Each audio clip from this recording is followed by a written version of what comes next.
Sebelum Ibu masuk pada materi kita pada siang hari ini, alangkah baiknya kita berdoa dulu ya. Siapa yang mau pimpin doa di depan? Ayo maju.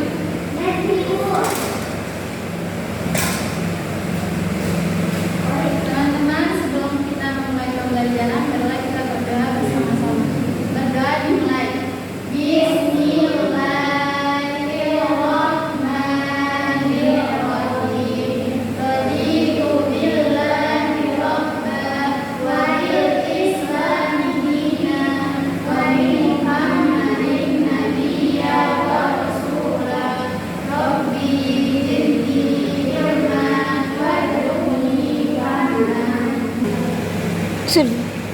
Ya, baik, terima kasih. Jadi, materi kita pada siang hari ini adalah hukum manajemen sholat dan tanggung jawab seorang muslim. Nah, sebelum Ibu menjelaskan lebih lanjut tentang materi kita pada siang hari ini, Ibu mau bertanya dulu, siapa yang sholat 5 waktu sehari? Tidak pernah bolong-bolong, angkat tangan. Yang lain?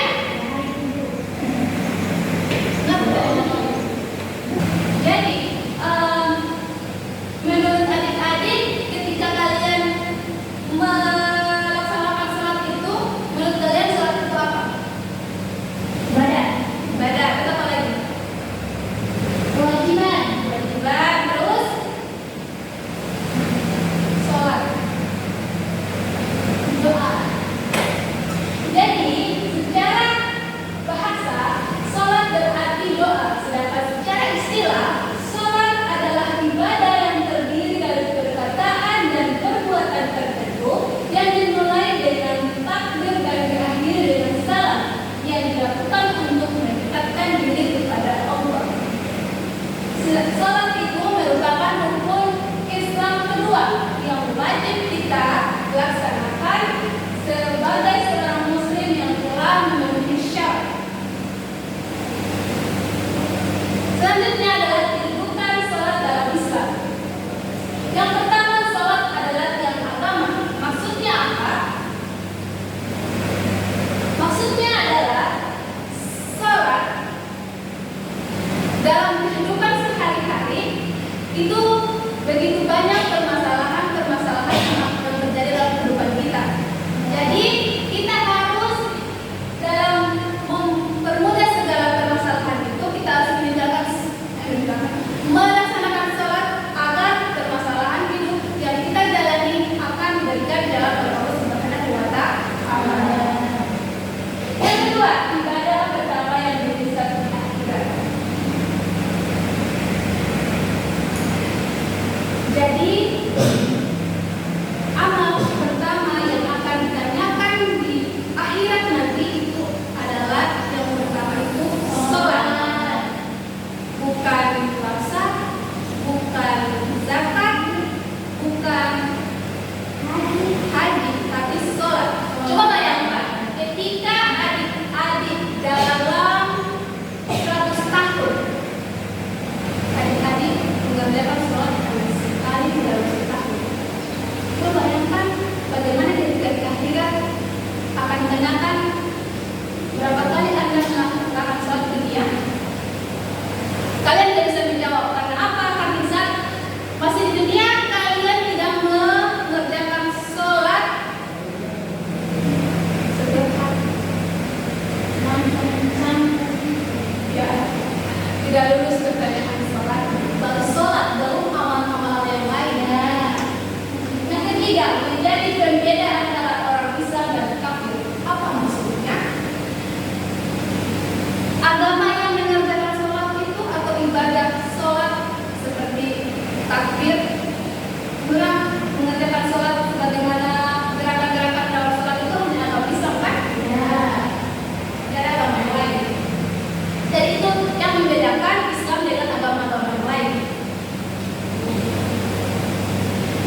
Menurut hadis riwayat Tirmidzi, yang artinya perjanjian antara kami dan mereka adalah salat. Barang siapa meninggalkannya, maka ia adalah kafir. Jadi siapa yang meninggalkan salat dengan sengaja berarti dinyatakan secara garis besar adalah kafir. Minta satu orang membacakan ayat ini di papan sama berdiri nak bacakan ini ayat. Ini mana? Sama. Baca dengan artinya ya. أعوذ بالله من الشيطان الرجيم وقال من بعدهم خلف أضاعوا الصلاة واتبعوا الشهوات فسوف يلقون غيا. Kemudian datanglah setelah mereka yang mengabaikan salat dan mengikuti keinginannya, maka mereka kelak menyesal. Baik, terima kasih Adik Sama, bacaannya sudah beda sama sekali. Silakan Bu.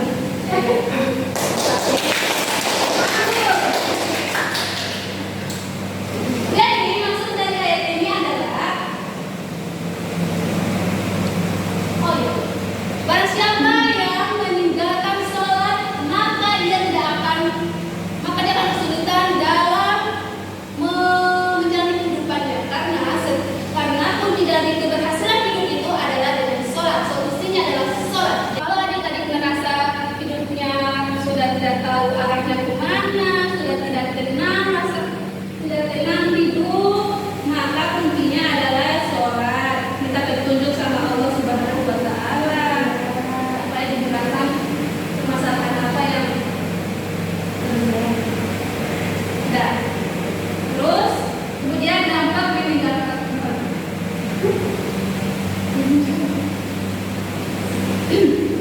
selanjutnya tanggung jawab muslim terhadap sholat. Tentunya tanggung jawab kita sebagai seorang muslim adalah menjaga waktu sholat 5 waktu. Ibu ada dulu. Siapa yang ketika sudah mendengar azan berkumandang, ia mempersiapkan dirinya untuk melaksanakan sholat atau malah memilih untuk scroll TikTok, rebahan. Siapa yang mengatakan sama? Apakah sama seperti itu? Siapa yang seperti itu? Tidak ada ya? Jadi setiap azan berkumandang, adik-adik sudah mempersiapkan diri untuk sholat. Ya. Masya Allah, tabarakallah. Amin, insya Allah ya. Terus yang kedua, mendidik anak-anak untuk terbiasa sholat.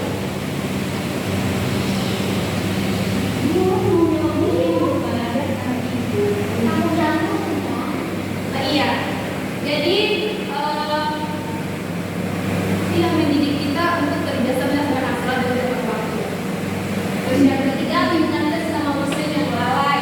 Jadi kalau misalnya kita punya teman, kalau sudah waktu sholat kita ingatkan untuk melaksanakan sholat seperti itu. Terus yang keempat, menjadikan sholat sebagai prioritas dalam kehidupan. Misalnya kalau misalnya adik-adik sedang bepergian jauh, tetap sholat itu harus diingat dimanapun kita berada. Paham?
agar nanti kita bisa menjadi manusia yang bermanfaat untuk manusia yang lain. Baik adik-adik, untuk penjelasan materi pada siang hari ini sudah bisa dipahami? Bisa. Tidak ada pertanyaan? Tidak ada. Baik, terima kasih atas partisipasi dari adik-adik semua. Semoga apa yang Ibu sampaikan bisa dipahami dan bisa diamalkan dalam kehidupan adik-adik sehari-hari. Lebih dan kurangnya dari Ibu.